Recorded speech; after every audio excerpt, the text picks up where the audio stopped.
Hi అండి, నేను doctor Chaitra, general physician, delta hospital, Rajahmundry. మన ఓపీడీలో వచ్చే చాలా వరకు యూరిక్ యాసిడ్ ఎక్కువతో వస్తూ ఉంటారు.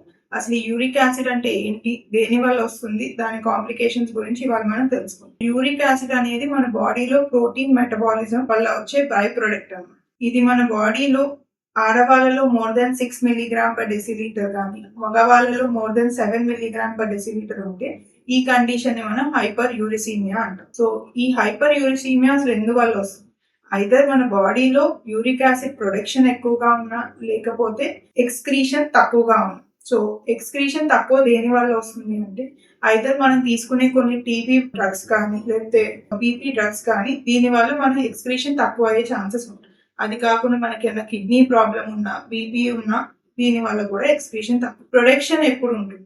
కొన్ని జెనెటిక్ డిజార్డర్స్ వల్ల కానీ, లేకపోతే మనం హై ప్రోటీన్ ఇంటేక్ తీసుకున్నా, ఇది కాకుండా మనం కొన్ని రకాల క్యాన్సర్స్ తో బాధపడినా మన బాడీలో యూరిక్ యాసిడ్ అనేది ఎక్కువగా ఉంటుంది.